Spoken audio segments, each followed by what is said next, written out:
அவர் வந்து முன்னாடி வந்து நிற்கிறார். அதி கோபத்துடன் சிவந்த கண்களோட ஒரு தண்டத்தை எடுத்துன்னு ஒரு வில்லை எடுத்துன்னு வந்து முன்னாடி வந்து நின்று அவர் என்ன பண்றார், பேச ஆரம்பிக்கிறார். அவருடைய ராமா நில்லு, நான் உன்னோட சண்டை போடணும் அப்படின்ன உடனே தசரதற்கு பயம் வந்துடுது. இப்பதான் கல்யாணம் பண்றதுக்கே இவனுக்கு சத்திரியனாலே ஆகாது, இவன் எங்கேயாவது இந்த குழந்தைகள் எல்லாம் ஏதாவது பண்ணிட போறாரேன்னு சொல்லிட்டு உடனே என்ன பண்ற, ஒரு சாந்திராயண சங்கல்பத்தின் போது நீ என்ன பண்ண, ஆயுதம் எடுப்பதில்லைன்னு சொல்லி இந்திரன்ட்ட நீ சபதம் எடுத்த.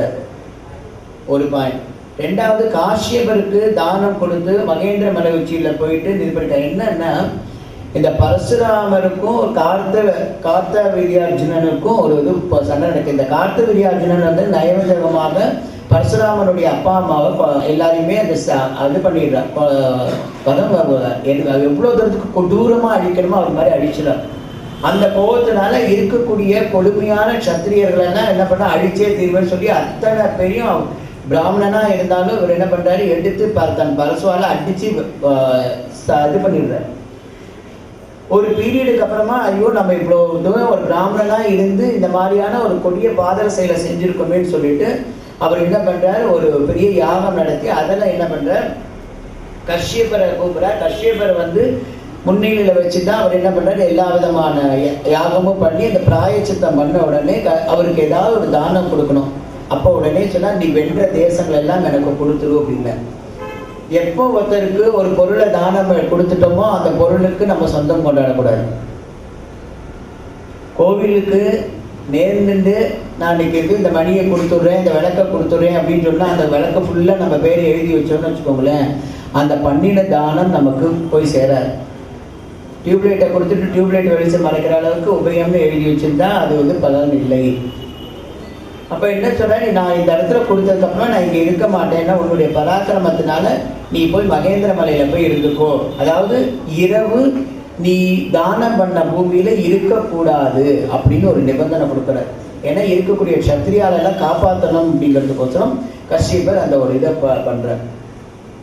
இதெல்லாம் சொல்ற, நீங்க இந்த மாதிரி ஆயுதமே எடுக்க மாட்டேன்னு சொன்னாலே இப்ப ஆயுதம் எடுத்துன்னு வந்து இப்படி நிக்கிறீங்களே, இது வந்து சரியில்லை. ஒரு அந்தனை வந்து ஆயுதம் எடுக்கக்கூடாது, ஒரு தபஸ்வியா இருக்கக்கூடிய நீங்கள் ஆயுதம் எடுக்கக்கூடாது, இது வேண்டாம் அப்படின்னு சொல்லும் போது தசரதனுடைய சொற்களை எதுவுமே வந்து இவர் கண்டுக்கல.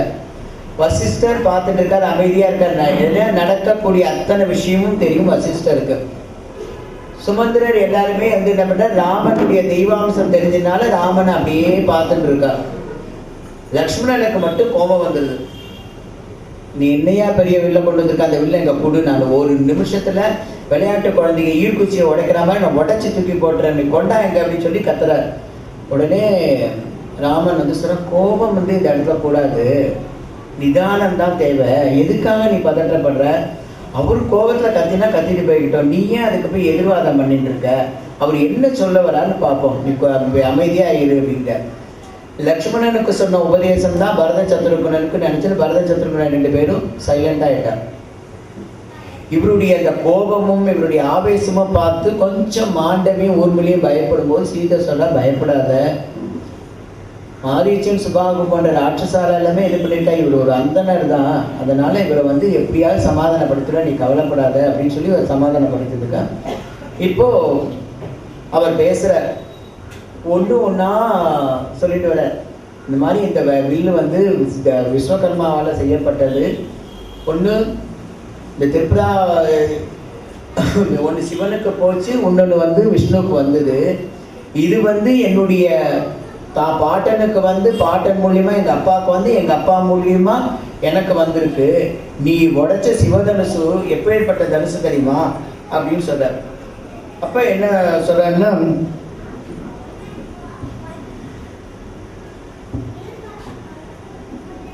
அன்னைக்கு சிவபெருமான் யூஸ் பண்ண அந்த சிவதனுசு அதுக்கப்புறமா இதை பயன்படுத்தவே இல்லை. ஜனகர் வந்து மூளையில தான் போட்டு வச்சிருந்தான். அது வந்து செல்லால அடிச்சிருக்கலாம்.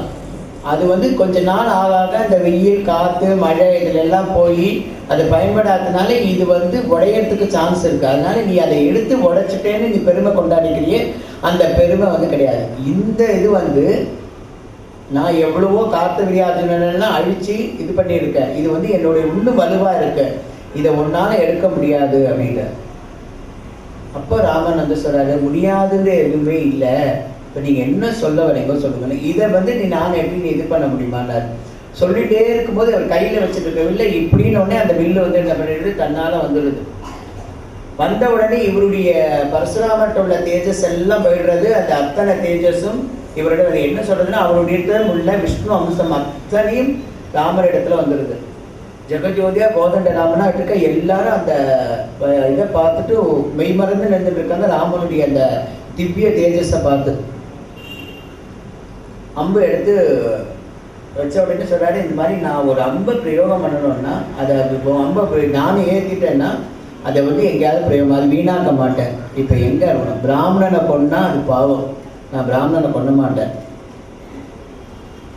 நீ வந்து பண்ண புண்ணியத்தை என்னை கொடுத்துரும், இது வரைக்கும் பண்ண தபஸை கொடுத்துரு, இல்லை உன்னுடைய இதை எடுத்துட்டோமான்னு கேட்குற. அப்போது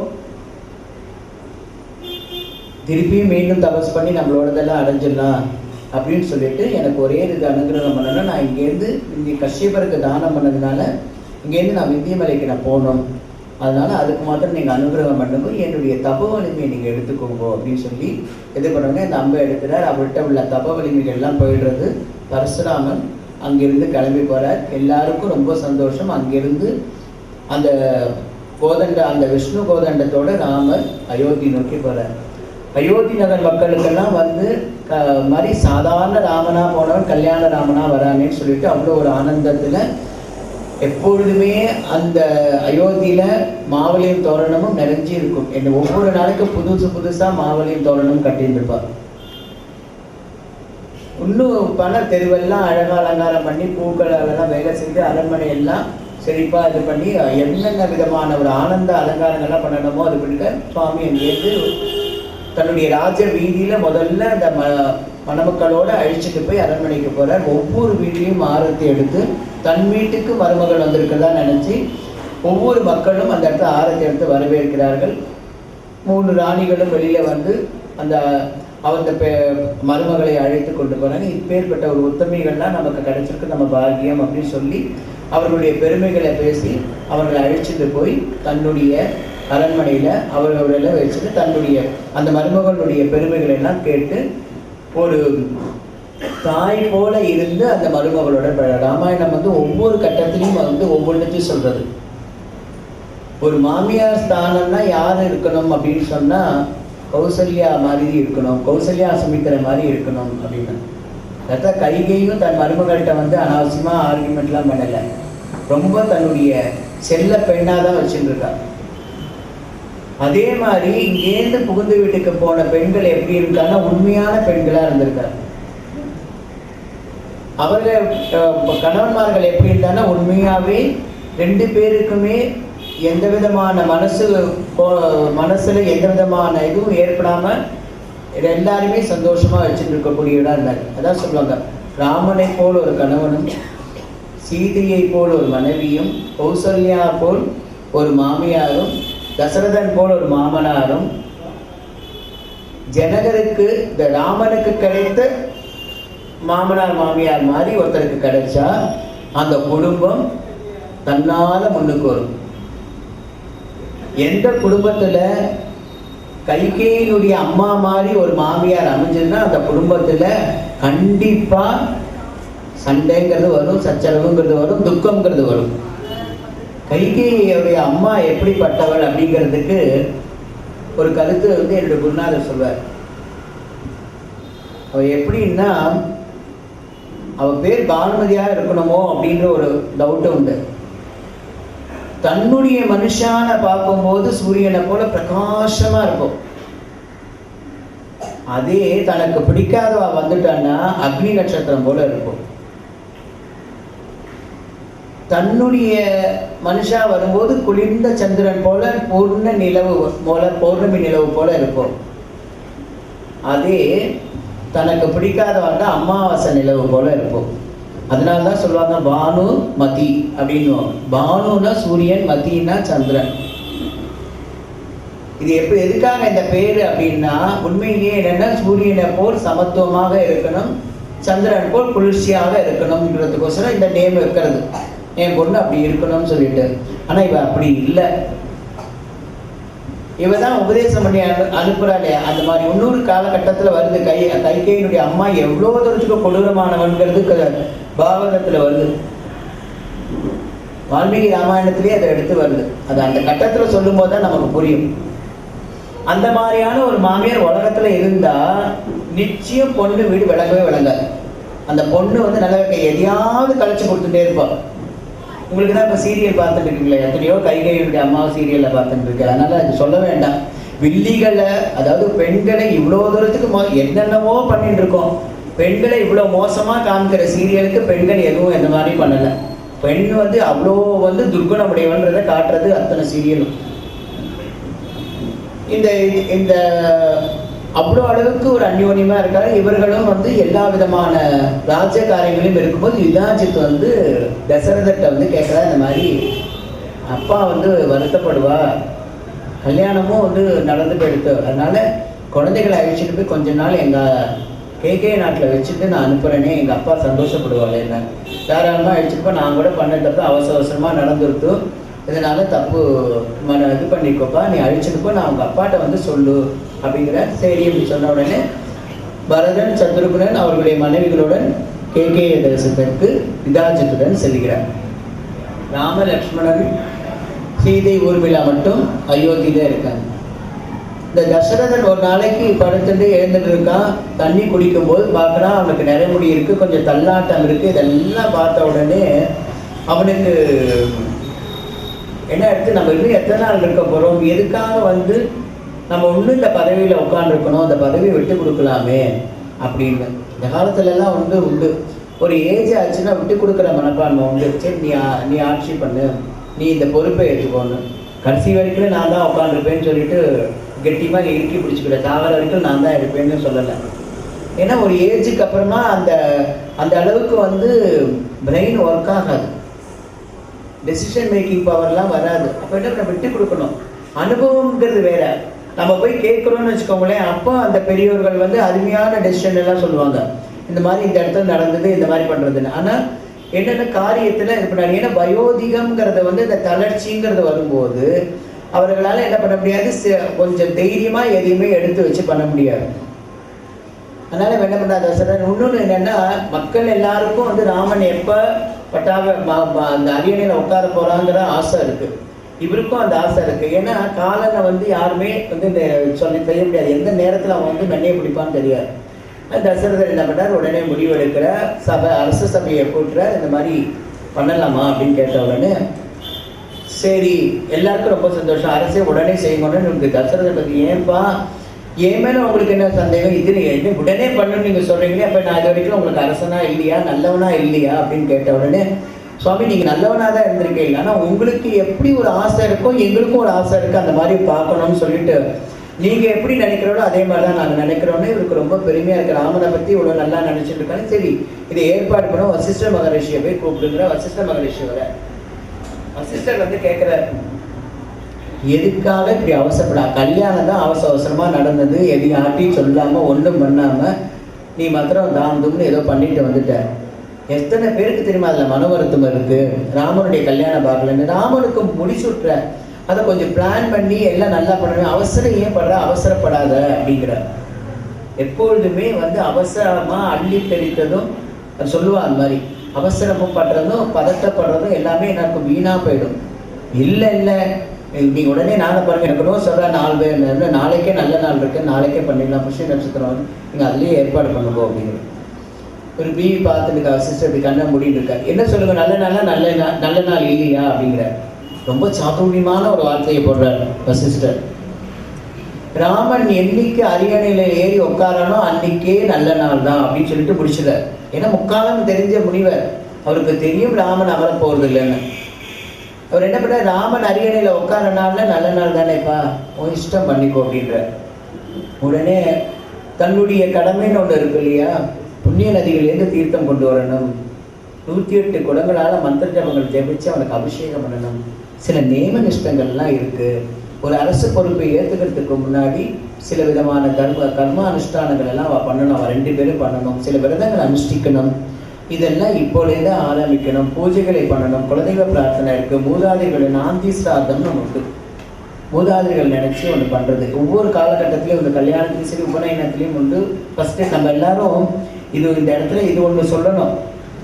கல்யாணம் நிச்சயமாக எடுத்துன்னா நிச்சயம் பண்ண நாள்லேருந்து அமாவாசை தர்ப்பணம் கொடுக்கக்கூடாதுன்னு சொல்லி சில பேர் வீட்டில் சம்பிரதாயம் பேசுவார்.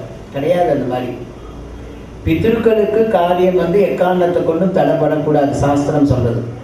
இதெல்லாம் யார் வகுத்ததுன்னு சொன்னால் ஒன்றைனா ஜோசியனும் ஒன்றும் இல்லாத வீட்டில் இருக்கக்கூடிய பெண்களும் கொண்டு வந்த ஒரு அசட்டு சாஸ்திரம். அந்த மாதிரி எந்த இடத்துலையும் இல்லை. பித்ருக்களுடைய காரியம் நின்றுதுன்னா அதுக்கப்புறமா நீங்கள் தோஷ நிவர்த்திக்கு வந்து ராமேஸ்வரமும் காசுக்கும் போய் பிரயோஜனத்தை ஒரு நாள் அந்த ஒரு எண்ணம் தண்ணியை கொடுக்கறதுனா அதெல்லாம் மங்களம் தான். நம்ம நினைச்சிட்டு இருக்கோம் எள்ளும் தண்ணியும் உடனே இது பண்ணாலும் ஐயோ இது அமங்கலம் அப்படின்னு நினைக்கிறது தப்பு. பித்ருக்கள் அன்னைக்கு நம்ம வீடு தேடி வர அவருடைய ஆசீர்வாதம் வாங்கணும். ஏன்னா அவர்கள் இல்லைன்னா நம்ம கிடையாது. அவர்களை நினைக்கணும். இது சாஸ்திரத்துல சொல்லக்கூடிய ஒரு கருத்து. இப்ப இருக்கிறவா யாரும் அவ்வளவு தூரம் இல்லை. முக்கியமா நல்லா படிச்சவாள்கிட்ட போய் கேட்டேன்னா சொல்லுவா தப்பு நீ பண்றதுன்னு. நாம எல்லாம் அதை போய் கேட்க மாட்டோம். அந்த இடத்துல எல்லாம் பண்ணணுன்ற உடனே எல்லாமே நான் ஏற்பாடு பண்ணுறேன் அப்படின்னா சுமந்திரன் அங்கேருந்து வர நான் அதுக்கு பொறுப்பு அப்படின்னு சொல்லி வேகமாக செல்லக்கூடிய குதிரை வீரர்கள் எல்லாம் அழைச்சின்னு இந்தந்த இடத்துல போய் நதி தீர்த்தத்தில் போய் புண்ணிய தீர்த்தங்கள் எல்லாம் கொண்டு வரணும்னு சொல்லி அனுப்புகிறா. இப்போ எல்லாரும் பல திக்கில் போகிறாங்க, போய் தீர்த்தங்களை கொண்டு வராங்க. ராமனை அழைச்சின்னு வர சபைக்கு அழைச்சின்னு வரும்போது ராமன்கிட்ட சொல்ற, ராமன் எந்த விதமானது இப்போ என்னத்துக்கு அவசரம், எதுக்காக இதை நீங்கள் பண்ணுறீங்கன்னா இல்லை எல்லாரும் விருப்பப்படுறாங்க. சரி எல்லாரும் விருப்பப்பட்டா உங்கள் இஷ்டம் அப்படின்னு சொல்ல நான் என்ன பண்ணணும் வசிஷ்டர்கிட்ட போய் கேட்குறேன். வசிஷ்டர் உடனே சொல்ல சில நியம நிஷ்டங்கள்லாம் இருக்குப்பா, நீயும் உன் மனைவியும் சில பூஜைகள்லாம் பண்ணணும், நீ போய் ரெடி பண்ண அப்படிங்கிற. நீ போய் ரெடியாக நான் வரேன்னு சொல்கிறேன்.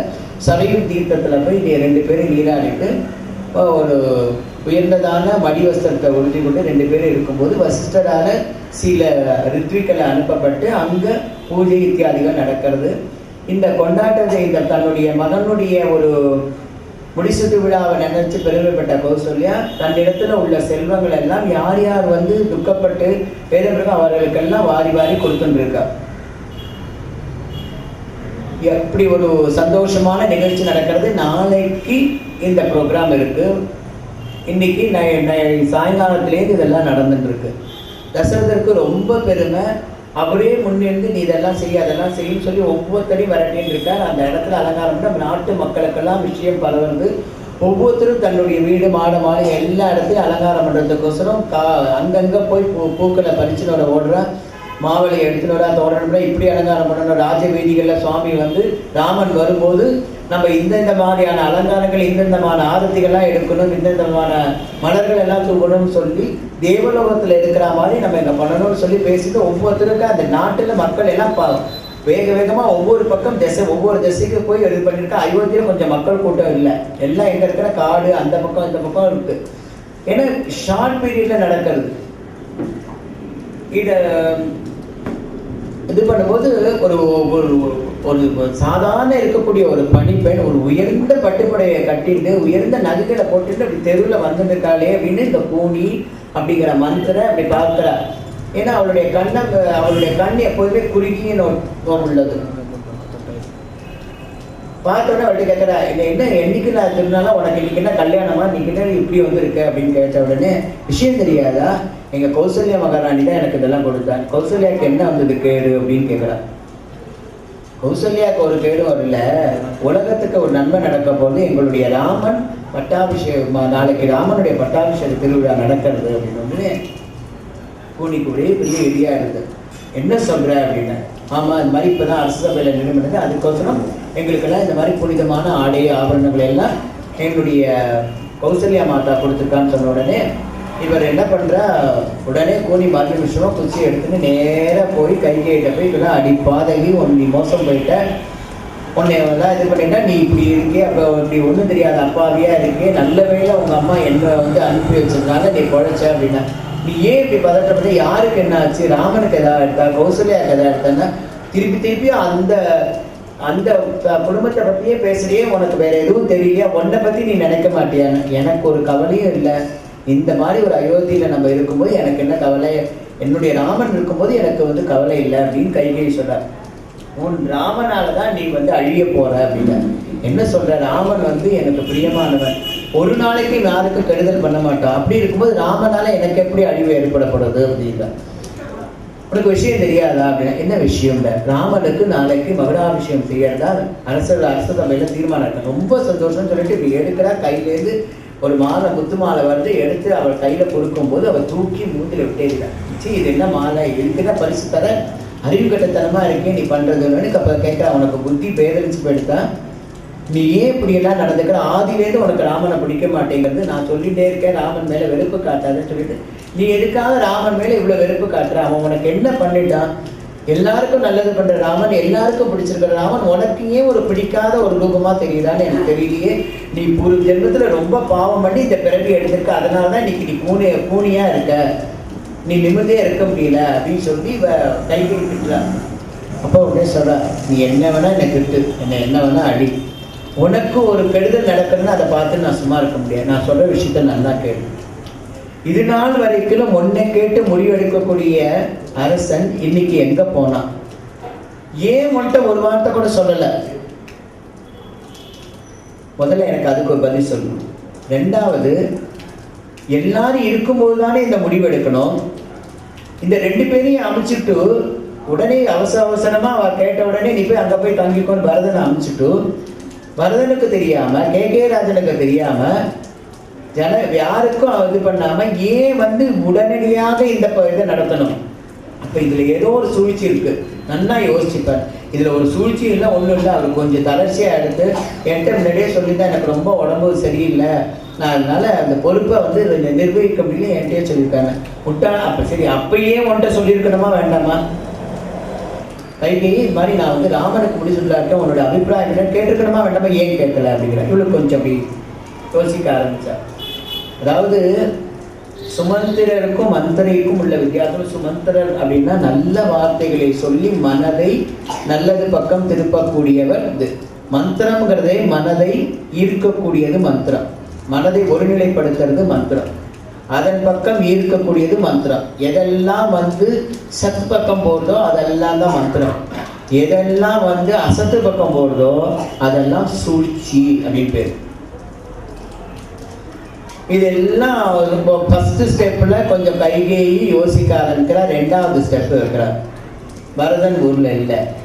ஏகே ராஜன் கல்யாணம் பண்ணி உங்க அப்பா வந்து உன்னை கல்யாணம் பண்ணி கொடுக்கும்போது ஒன்று கேட்டார். என்ன தெரியுமா? என் பையனும் என் பொன் வயிற்றுல பிறக்கிற பசங்களுக்கு தான் இந்த வந்து அரியணை கொடுக்கணும்னு சொல்லியிருக்கும் போது இப்போ எதுக்காக அந்த மாதிரி நடந்தாரா அப்படின்னா, அது சொல்லியிருக்கா. ஆனால் வந்து மூத்தவன் தானே ராமன், தர்ம பிரகாரம் ராமனுக்கு தானே போய் சொல்லணும். அப்பா எதை கேட்டுட்டார்? என் மேல உள்ள ஒரு பிரியத்தினால அப்பா இது பண்ணிட்டார், அதனால பரவாயில்ல. ராமன் பரதனை காட்டிலும் ராமன் இருந்தால் எனக்கு ரொம்ப நல்லதுன்னா. அடி பைத்தியமே, நீ இப்படி இருக்கியே, உனக்கு விஷயம் வந்து தெரியாது. நல்லா யோசிச்சுப்பாரு.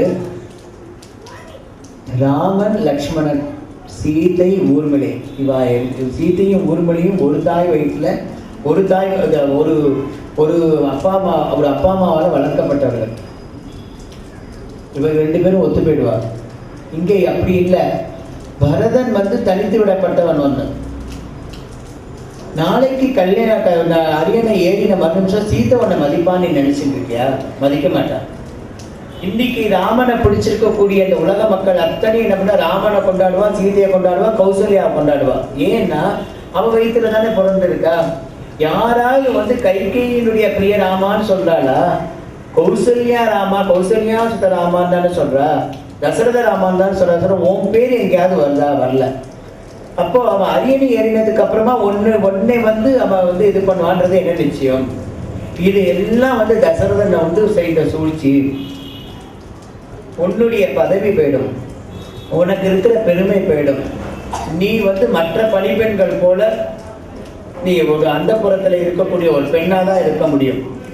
ராமனுடைய அன்புனாலே எல்லா மக்களுமே வந்து என்ன ராமனுக்கு சாதகமா ஆயிடுவார். ராமனுக்கு பிறக்கிற குழந்தை தான் வந்து திருப்பியும் இது இருக்கும். அப்போ வம்ச வழியா ராமனுடைய வம்சம் தான் வருவதை தவிர பரதனுக்கு எந்த விதமான ஒரு பெருமையும் இருக்காது. பரதன் வேலைக்காரனா தான் இருக்கணும், பரதனுடைய குழந்தைகள் வேலைக்காரனா தான் இருக்கணும். இதெல்லாம் முதல்ல புரிஞ்சுக்கோ அப்படிங்கிற இவ யோசிக்க ஆரம்பிக்கிறார். நீ சொல்றது வாஸ்தவமான விஷயம் அப்படிங்கிற. பெண்ணை எங்க டச் பண்ணா பெண்ணுடைய மனசு மாறுங்கிறது கூனிக்கு தெரியாது. கூனி அழகா அந்த இடத்துல கையாளுறா, பதங்களை வந்து கையாளுறா. அதிகாரத்தோடையும் உன் கீழே எல்லாமே கேட்டு பண்ணக்கூடிய தசரதன் எப்படி இருக்கணும், அதே மாதிரி உன் கீழே இருக்கணும். எல்லாமே உன்னை கேட்டுதான் நடக்கணும்.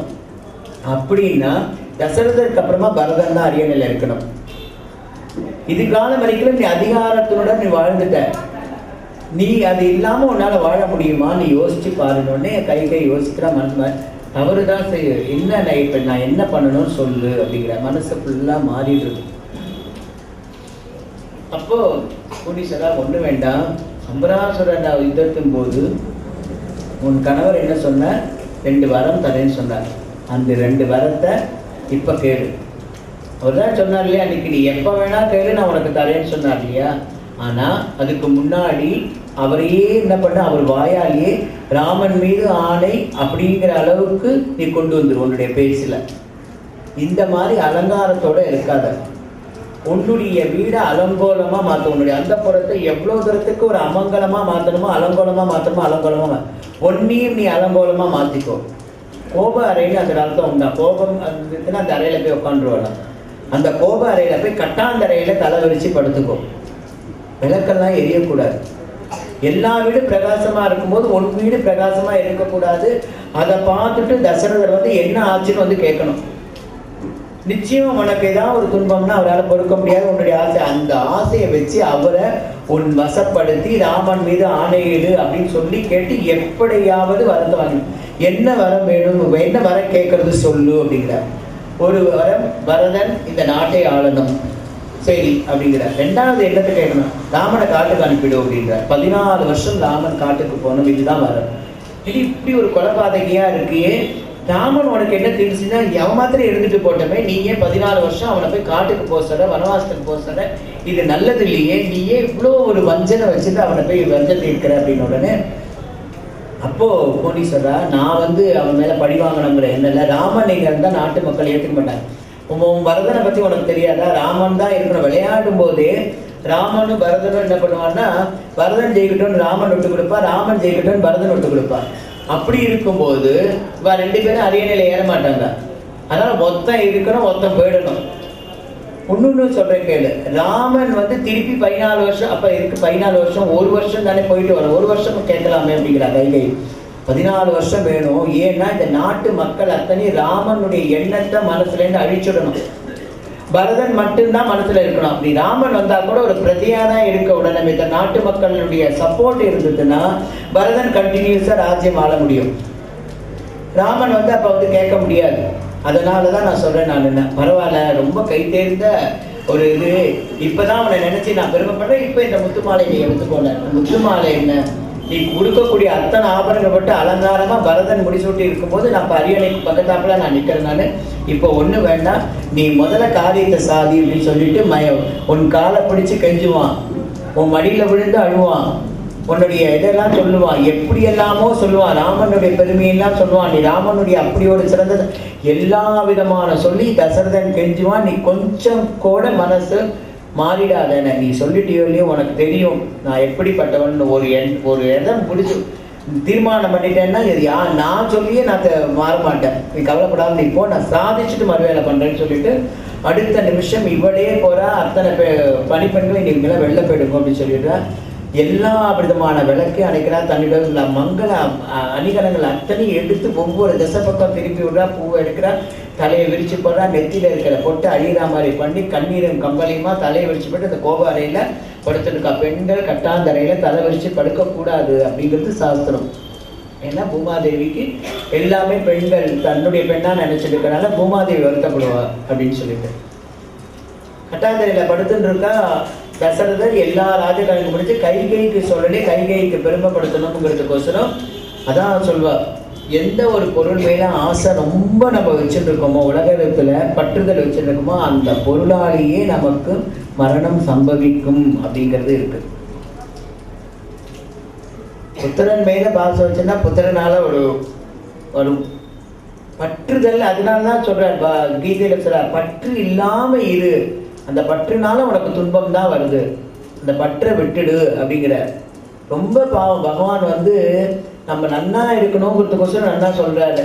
ஆனால் நம்ம எப்போதுமே ஆப்போசிட்டாக தான் நம்ம பண்ணுவோம்.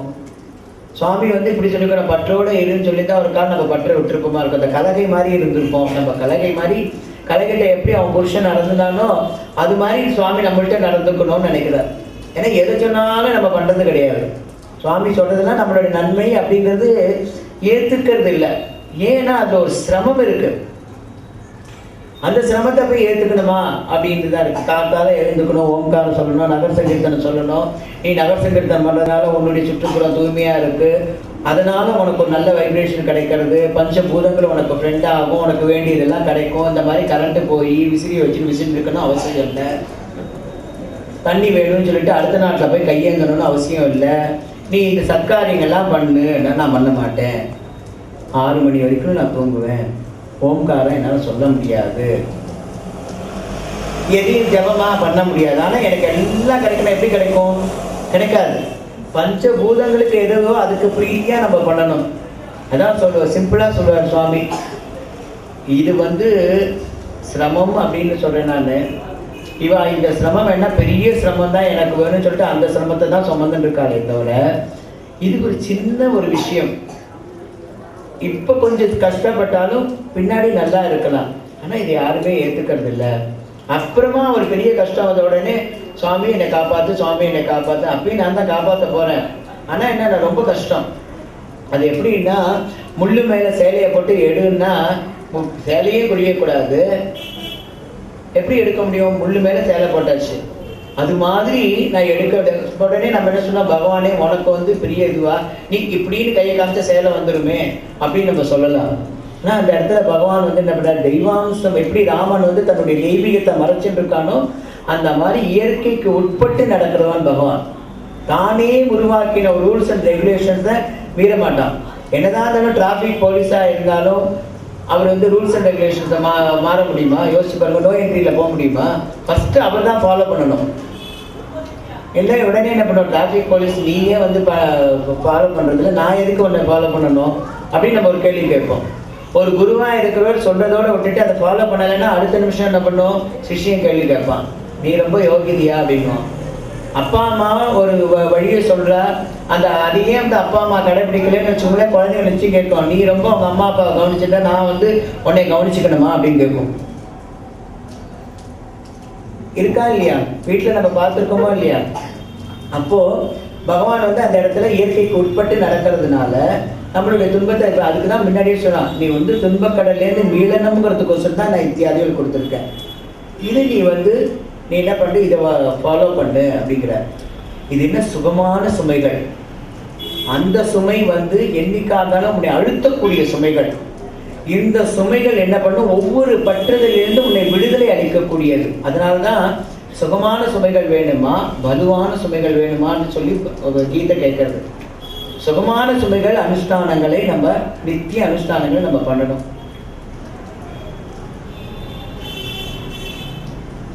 இந்த எல்லா விஷயங்களும் தெரிஞ்சிருந்த அந்த கைகேயி இருக்காது. இந்த கைகை மேல ஆசை இருக்கனால இந்த தசரதன் கைகேயின்னு கூட கூப்பிட மாட்டான், கைகா அப்படின்னு தான் கூப்பிடுவான். ஏன் அப்படின்னா அவளுடைய கைப்பிள்ளையா அவன் இருக்கிறவன்.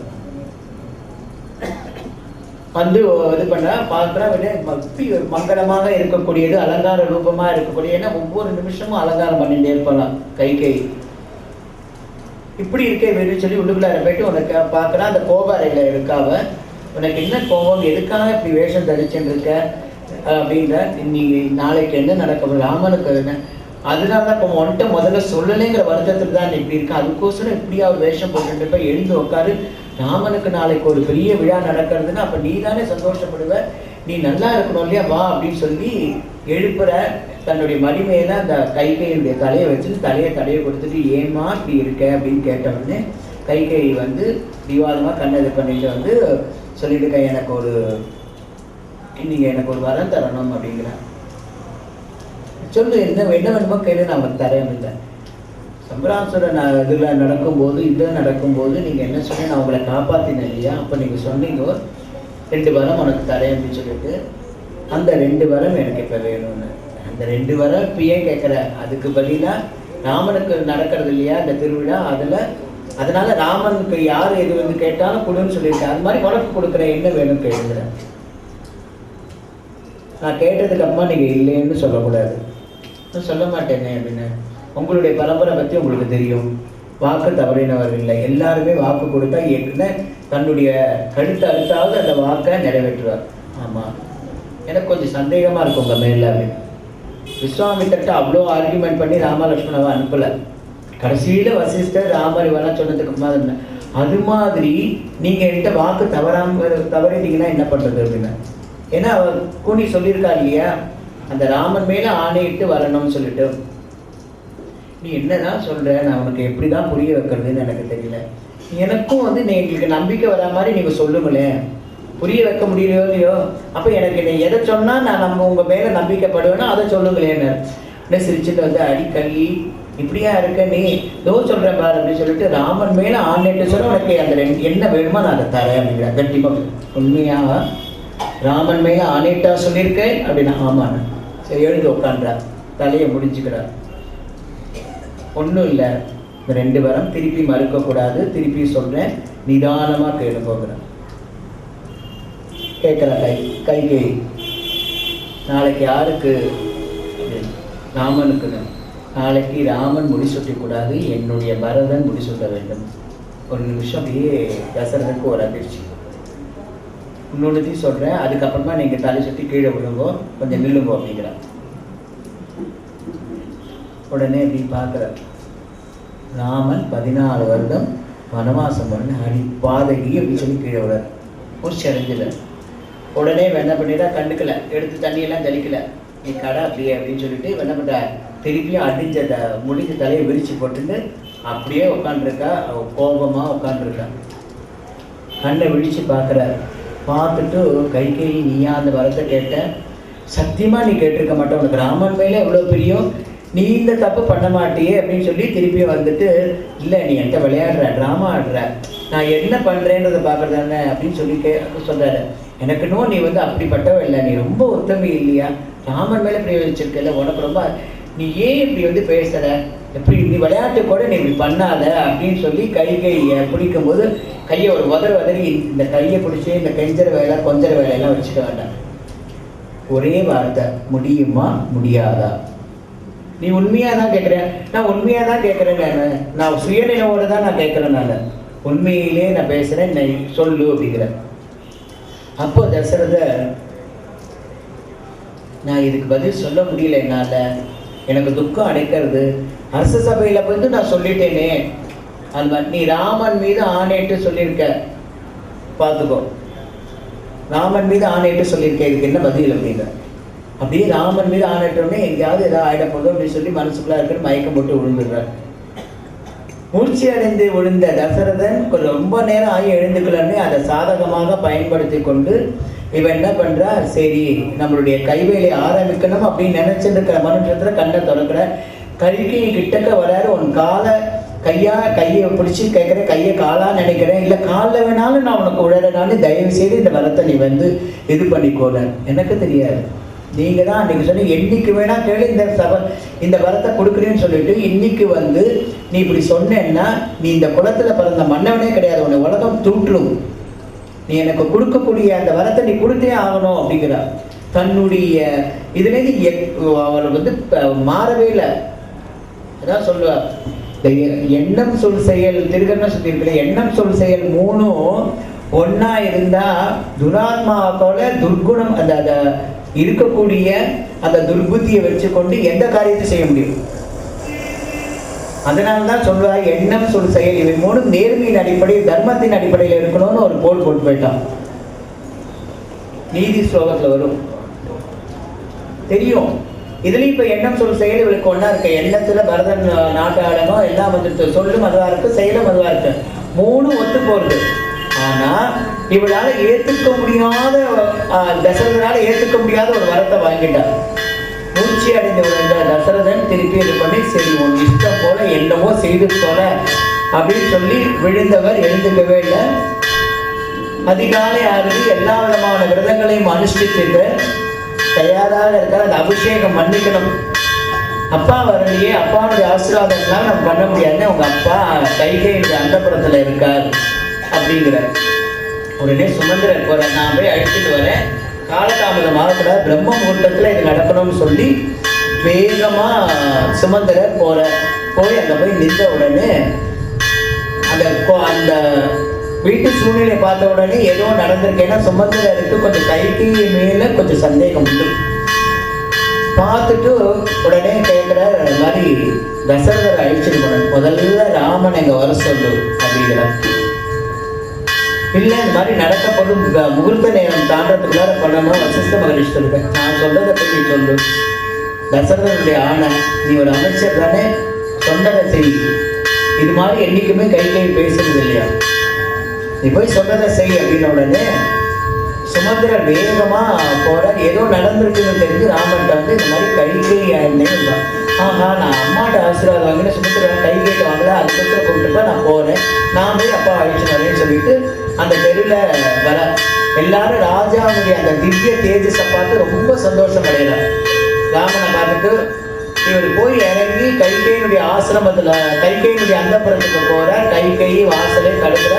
அப்பா உள்ள நேற்று ராத்திரியெல்லாம் தூங்குற, அப்பா தூங்கிட்டு இருக்கார், அசதியில இருக்கார், அப்பாவை எழுப்ப வேண்டாம், ஆனா அப்பா சொன்ன வார்த்தையை நான் சொல்றேன், நீ கடைபிடிக்கணும்னா. அப்பா சொன்னானே நீ சொன்னான்னு நான் கேட்கறதுக்கு ரெடியா இருக்கேன், என்ன சொல்லுங்க அப்படின்ன உடனே இந்த மாதிரி உங்க அப்பா வந்து எனக்கு 2 வரம் கொடுத்தார், வாக்கு தவறாத ஒரு சக்தி பரம்பரையில வந்திருக்கக்கூடிய உன்னுடைய தந்தை சம்பராசுரனை ஒரு யுத்தக்கும் போது என்கிட்ட நான் காப்பாற்றினேன் 2 வரணும், அந்த வரத்தை இப்ப கேட்ட அதை கரைன்னு சொல்லிட்டார். அந்த வரத்தை நீ தான் வந்து செயல்படுத்தணும், அது ஒரு கையில தான் இருக்கு, அந்த பொறுப்பை உன்கிட்ட தான் ஒப்படைச்சிருக்காரு உன்னுடைய தந்தைங்க. என்னன்னு சொல்லுங்க, தந்தை சொல்ல நான் தந்தை வார்த்தை காப்பாற்றணும், அது என்னுடைய கடமை, அது தர்மத்திலே சொல்லியிருக்கு, என்ன சொல்லுங்க அப்படின்னா. ஒரு வரத்தினால பரதன் வந்து நாட்டை ஆளணும், இன்னொரு வரத்தினால நீ 14 வருடம் கானகம் செல்லணும், இதுதான் வந்து உன் தந்தையிடம் நான் கேட்ட வரம் அப்படின்னா. அப்படியே எப்போ போகணும்னு சொல்லுவாங்க, இந்த க்ஷணத்திலிருந்து நீ போன, இன்னைக்கு நைட்டு இந்த இடத்துல இருக்கக்கூடாது, நான் என்னுடைய அம்மாட்டையும் என்னுடைய மனைவியும் சொல்லிட்டு போறதுக்கு உத்தரவு உண்டான, தாராளமாக நீ சமாதானப்படுத்திட்டு நீ போ அப்படின்னு சொல்லிட. அங்கிருந்து கிளம்பி அதுக்கப்புறமா அவர் ரதத்துல ஏறல, தெருவில் நடந்தேதான் வர. அந்த க்ஷணம் முதல் ராமன் அந்த நாட்டின் பிரஜையாக அந்த ராஜவீதியில நடந்து நேராக கௌசல்யாட்ட போற. நான் கௌசல்யா கூப்பிட்டு உட்காந்து வச்சு, அம்மா நான் வந்து வரிசையா, அதாவது மகன் எப்படி சமாதானப்படுத்தணும் ஒரு PDP-யோட சொல்றாரு. சப்போஸ் அப்பா வந்து தபஸ்விகளெல்லாம் பார்க்கணும்னு சொல்லி என்னை வந்து தபஸ்விகளுடைய வாழ்க்கையில எல்லாம் வந்து சிலதெல்லாம் சில குறைகள் இருக்கு, அதெல்லாம் நிவர்த்தி செய்யணும்னு சொல்லி அந்த அரசு பொறுப்பினுடைய அரசு தர்மத்தின்படி கானகத்தில் உள்ள தபஸ்விகளுடைய இதுக்கெல்லாம் போய் பார்க்கணும்னு சொன்னா, அந்த நேரத்துல என்னை பிரிஞ்சு உன்னால இருக்க முடியுமா அப்படின்னு ஒரு பீடிகை போறேன். ஏன்பா இந்த டயத்துல போய் இன்னும் வனவா கானகம் அந்த மாதிரிலாம் சொல்றியே, இதெல்லாம் வேண்டாம், இந்த அவசகுணமான வார்த்தைகள்லாம் வேண்டாம், நல்ல சகுனம் இது, ஏன் இந்த வார்த்தையெல்லாம் நீ சொல்ற அப்படின்னு சொல்ற. கூட லக்ஷ்மணனுக்கு தெரிஞ்சிருக்கு, நடந்து வரும்போதே பூமி அகுறது, தமான்னு வராது. அங்கேருந்து ஒரு சொல்றாரு, கௌசல்யாட்ட சொல்றாரு, அம்மா ஒன்றும் இல்லை, கைகை அன்னையால் வந்து 2 வரம் ஆகியிருக்கார், அந்த வரத்தின்படி பரதன் ராஜ்யம் ஆளணுமா, நான் வந்து கானகம் போனவனே கௌசல்யா மூர்ச்சி அடைந்து விழுந்து பிராமன் வழியில விழுந்து அழகா. இவருக்கு வந்து அம்மா அழகு எப்படி சமாதானப்படுத்துறதுன்னு தெரியல, ஆனால் மனசு திடமா வச்சுட்டு இருக்க. கௌசல்யா சரி பரவாயில்ல, அதனால என்ன ரொம்ப சந்தோஷம், பரதன் ஆட்டை ஆகட்டும், நான் உன்னோட வந்துடுறேன், நீ நானும் காட்டுக்கு போகலாமா, உன்னை பிரிஞ்சு என்னால் இருக்க முடியாது அப்படின்னு. அப்போ ராமன் பார்க்குறா, இது ஒரு பெரிய ஒரு விஷயமா இருக்கேன்னு சொல்லிட்டு, இல்லைம்மா நீ வரக்கூடாது, என்னையெல்லாம் போக சொல்லியிருக்காங்க, உன்னைனாலே போக சொல்லியிருக்கா, உன் கூட யாரும் வரக்கூடாதுன்னு அவர் வந்து சொல்லலை, வர வாங்கிக்கல இல்லை, அவ யார் சொல்றதுக்கு, உன்னோட நான் வரக்கூடாதுன்னு சொல்றதுக்கு, அதனால நான் வருவேன் அப்படிங்கிறார்.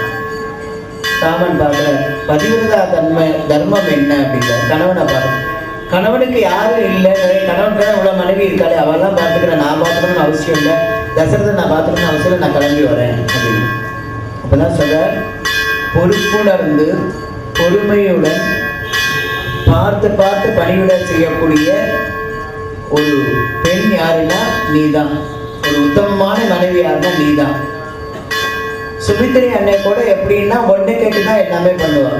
அவங்களாம் எந்த விதமான இதையும் வந்து முன்னின்று பண்ண மாட்டாங்க. இது வரைக்கும் உங்களையே சார்ந்து வாழ்ந்துட்டாங்க. இப்போ நீங்கள் வந்துட்டேன்னா சுமித்திரை அன்னையால் கண்டிப்பாக தசரனுக்கு பணிவிடை செய்ய முடியாது. கைகேயி மேல அப்பாவுக்கு நிச்சயம் வெறுப்பு வரும். அதனால கைகேயி அன்னைகிட்ட எதுவுமே வாங்கி பண்ணுவார். அப்போ அப்பாவுடைய இது வந்து ரொம்ப கஷ்டமா போயிடும். அதனால வயசான காலத்துல நீ அப்பாவுக்கு உதவியா இருக்கிறதா நல்லது. நீ இங்க இருந்து பார்த்துக்கோ. என் தம்பிகள்லாம் இருக்கா, உனக்கு கண்டிப்பா பரதன் உன்னை கைவிட மாட்டான் அப்படின்னு சொன்ன உடனே கௌசல்யா அம்மானும் கொஞ்சம் இறங்கி ஒன்றை பிரிஞ்சு 14 வருஷம் என்னால் இருக்க முடியாது குழந்தை, நான் என்ன பண்ணுவேன், நீ என் வயிற்றுல பிறந்திருக்காம இருந்துன்னா நல்லா இருந்திருக்கும். என்னுடைய ஒரு கிரக சூழ்நிலை தான் உன்னை இது மாதிரி இடத்துல இல்லை, உன்னுடைய வயிற்றுல பிறந்தனால்தான் எனக்கு இவ்வளோ வந்து இந்த இதை வந்து பொறுமையாக ஏற்றுக்கக்கூடிய இது கிடைச்சது. உன்னுடைய குணம் தான் எனக்கு நிறைய இருக்கு. அதனால உன்னை போல உத்தமி உலகத்தில் யாரும் உன்னை நீ தாழ்த்திக்காதமா, நீ உயர்ந்த குணவதி, அதனால நீ கவலைப்படாத, நீ எனக்கு அனுமதி வழங்க. ஏன்னா தாயினுடைய அனுமதி இருந்தால் நான் வெற்றியோடு திரும்பி வரணும். நான் வெற்றியோடு திரும்பி வரணும்னு நீ விருப்பப்பட்டேன்னா எனக்கு வந்து நீ அனுகிரகம் பண்ணணும். இன்னொன்று வந்து ஒரு ராஜாவுடைய விருப்பத்தை ஒரு பிரஜை நிறைவேற்றணும். அதில் பார்க்கும்போது நீயும் நானும் ஒரு பிரஜையாக இருக்கோம். கணவனுக்குடைய வாக்கை காப்பாற்றக்கூடிய ஒரு பொறுப்பு மனைவிக்கும் உண்டு, ஒரு தர்மத்தின்படி பார்க்கும்போது. அதனால அதுக்கு வந்து உன்னுடைய பொறுப்பு பாதி இருக்கு. அதனால நீ வந்து அப்பாவுக்கு எகென்ஸ்டா இருக்காத அப்படிங்கிற எல்லாம் சொல்லி சமாதானப்படுத்தணும்னு கௌசல்யா சொல்றாரு. நீ என்னை சமாதானப்படுத்திட்ட, உன் மனைவி நீ எப்படி சமாதானப்படுத்தணும், அதை பத்தி நீ கவலைப்படாத. சீதையை பத்தி எனக்கு தெரியும், நான் எப்படியும் சமாதானப்படுத்திக்கிறேன். லக்ஷ்மணன் வந்து கத்துற இந்த கழப்பயலுக்கு அப்பயே தெரியும் அந்த மாதிரி அந்த கடைசி கைகை வீட்டுக்கு போனாலே மனசு மாறிடுவான்னு எனக்கு தெரியும். நீ ஒன்றும் பண்ணாத, நீ பேசாம உட்காரு. அப்படி எவன் வந்தாலும் சரி இந்த வில்லால அவனை தொலைச்சு கட்டிட்டு அவனையும் அடிச்சு நாட்டோட தொலைச்சிட்டு அரியணையில நீ ஏறி உட்காத, நான் பார்க்குறேன் அப்படிங்கிறார். லக்ஷ்மணனை பார்த்து கேட்கிறாரு, நீ வந்து அயோத்தியுடைய பரம்பரையில வந்த பையனா நீ இப்படி ஒரு வார்த்தையை விடுற, அப்பாவை பார்த்து இப்படி சொல்றீங்க. ஒரு மகன் பேசக்கூடிய வார்த்தை கோபத்துல வந்து நிதானத்தை இழந்து வார்த்தையை விடாத, தப்பான காரியத்தை நீ செய்யற, தப்பான வார்த்தையை பிரயோகம் பண்ற. இது எல்லாம் யாரால நடக்கிறது, ஒன்னாலே வேணாலே நடக்கல. இது பூர்வ ஜென்ம கர்ம வினை, இதை நம்ம அனுபவிச்சே ஆகணும். இதை பத்தி நான் வந்து உனக்கு டீட்டெயிலா சொல்லல. நீ முதல்ல என்னுடைய பிரிய தம்பியா, என் சொல் பேச்சை கேட்கக்கூடியனால்தான் தர்மத்திற்கு புறம்பாக உன்னுடைய நாட்டிலிருந்து ஒரு வார்த்தை விழுந்தாலும் நீ ராமனை பிரியக்கூடும் அப்படின்னு உடனே லட்சுமணன் காலில் விழுந்து அழகா தப்பு பண்ணிட்டேன் அண்ணா, இனிமே இந்த மாதிரியான வார்த்தை நான் பேச மாட்டேன், எனக்கு அனுகிரகம் பண்ண போகிற. எல்லாரும் எழுந்து ஒவ்வொரு ராமன் வந்து நான் சீதையை சமாதானப்படுத்தி வரும்போது சுமித்திரை அங்கேருந்து வர, லக்ஷ்மணன் வர. எப்போ ராமனுக்கு இந்த ராஜ்யம் இல்லையோ உனக்கும் இந்த ராஜ்யம் இல்லை. அவனை பிரிஞ்சு உன்னால ஒரு நிமிஷம் கூட இருக்க முடியாது. லக்ஷ்மணா, நான் சொல்றேன், நீ எல்லாத்தையும் கலந்துட்டு அவனோட மறுபடி தனிச்சுட்டு ராமனை பாதுகாக்கணும். முடிஞ்சா ராமனோட வா. ராமனுக்கு ஒரு ஆபத்துன்னா நீ உன்னை கொடுத்து ராமனை காப்பாற்றிக்கணும். இதுதான் நீ எனக்கு செய்யக்கூடிய ஒரு பெரிய கைகரியம். உடனே ராமன் சுமித்திரையை நினைச்சு ஒரு நிமிஷம் ஒண்ணுமே சொல்ல தோணல. லக்ஷ்மணன் உடனே அம்மாவிட்ட போயிட்டு இப்படிப்பட்ட ஒரு தாய் எனக்கு கிடைச்சதுக்கு ரொம்ப சந்தோஷம் சொல்லி தாயை காலில் விழுந்து வணங்கிட்டு அப்படியேமா இந்த அப்படின்னு சொல்லிட்டு எல்லா விதமான ஆபரணங்களையும் கழட்டி அம்மாட்ட கொடுக்குறான். ராமர் சீதைகிட்ட போற, அந்த புறத்துல போன உடனே சீதையை கூப்பிட, சீதையை உட்காந்து வச்சு ஒவ்வொரு விஷயமா சொல்லிட்டு வர.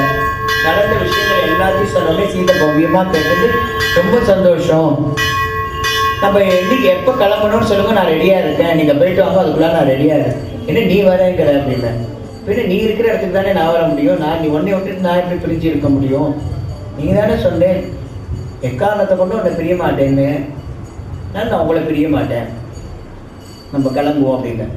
ஆனால் நமக்கு வந்து சும்மா நினைக்காத, நீ ஒரு பெண், இது வரைக்கும் நீ வந்து ஒரு முள்ளு கூட ஒரு கல்லு கூட குத்துல உங்க அப்பா அப்படி ஒன்று வளர்த்துருக்கா.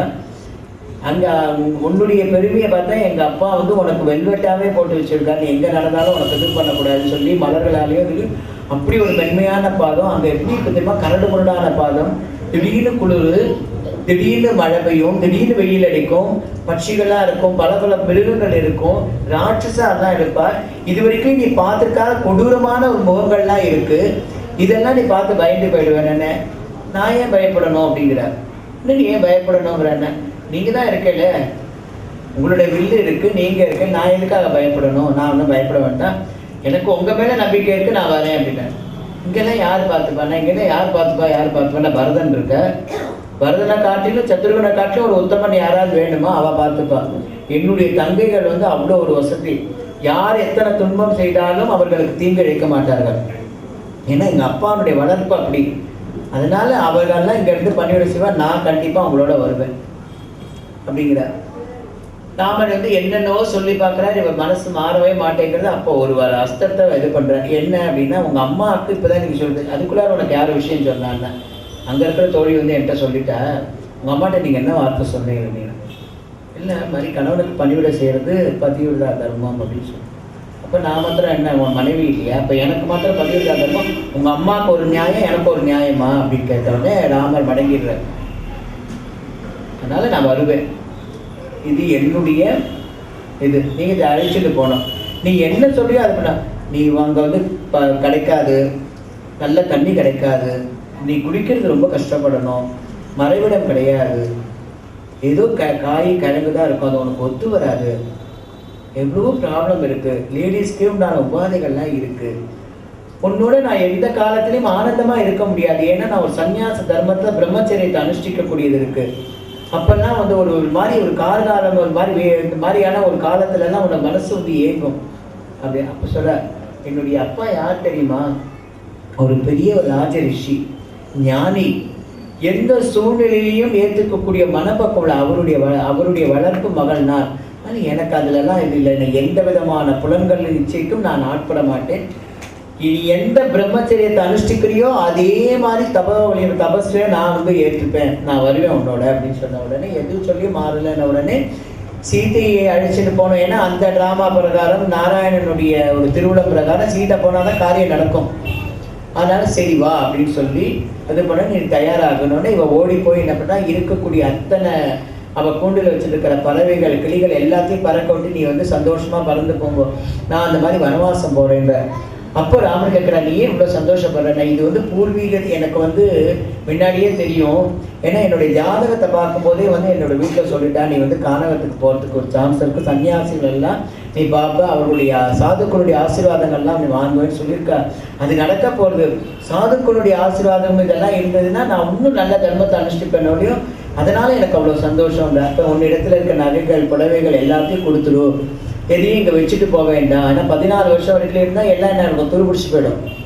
அதனால எல்லாத்தையும் தானம் பண்ணிட்டு வந்துரு, எதையும் நீ வச்சுக்காதேன்னு. அப்போ ஒருத்தர் வர, ஒரு பிராமணர் வர, எனக்கு ரொம்ப கஷ்டமா இருக்கணும்னு அவர் என்ன பண்றாரு, ஒரு கிட்டத்தட்ட ஒரு எண்ணற்ற மாடுகள் வந்து ராமனுடைய பராமரிப்புல இருக்கு, அது அத்தனை நீங்க எடுத்துக்கோங்க, அதுக்குண்டான நிலங்கள், அதை வளர்க்க, அதை காப்பாற்றக்கூடிய ஆட்கள் எல்லாத்தையுமே உங்களுக்கு அனுப்புறேன், நீங்க சுபிஷமா இருக்கும்னு சொல்லி தானம் பண்ணிட்டு இது பண்ற. அதற்குள்ளார லக்ஷ்மணன் அங்கேருந்து வர. லக்ஷ்மணன் சொல்ல, நீ போய் உன் மனைவியிடம் சொல்லிட்டு பர்மிஷன் வாங்கிட்டு வர.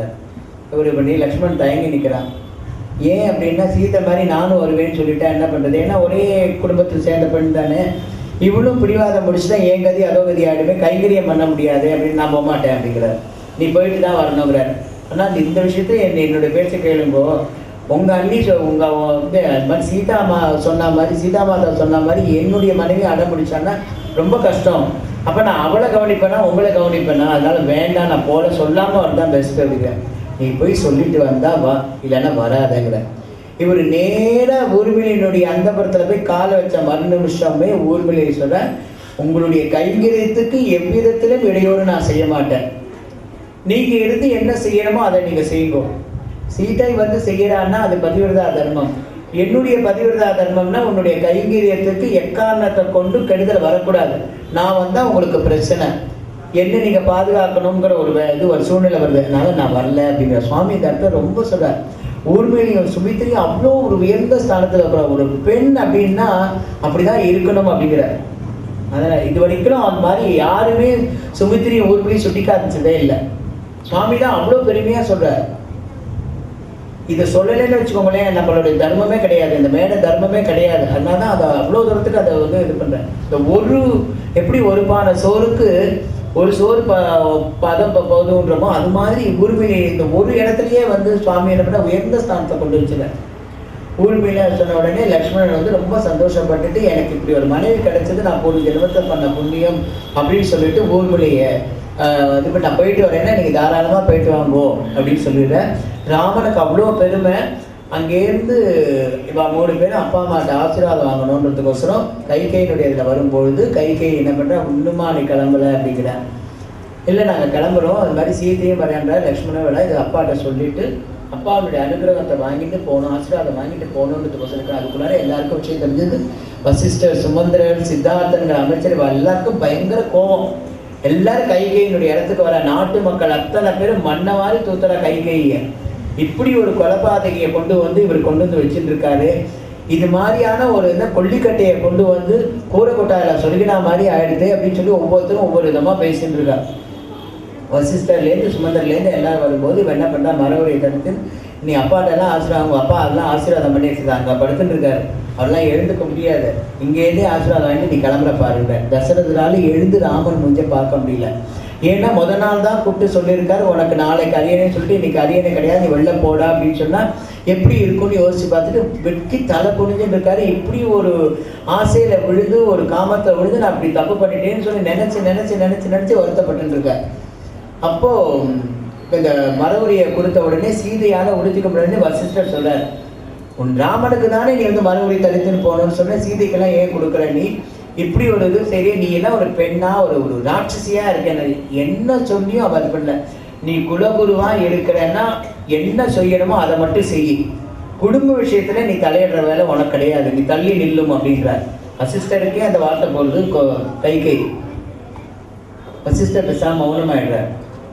ஏன்னா விதியை மாற்ற முடியாது, இவளுடைய துக்கத்தை இனிமே இவளுக்கு நல்ல பெயருங்கிறது கிடையாது அப்படின்னு சொல்லுவார். இனி உன்னை யாரும் நல்லவள் என்று சொல்ல மாட்டார், இது நிச்சயம். இனி உனக்கு கிடைச்ச மரியாதை மதிப்பு எதுவுமே உனக்கு கிடைக்க போறது இல்லை அப்படின்றார். பரவாயில்ல, எனக்கு அதை பற்றி கவலை இல்லை அப்படின்னு. இப்போ சுமந்திரர் சொல்றார், தாயை போல தானே இருக்கும் பொண்ணு, உன் தாய் எப்படிப்பட்டவள் தெரியுமா?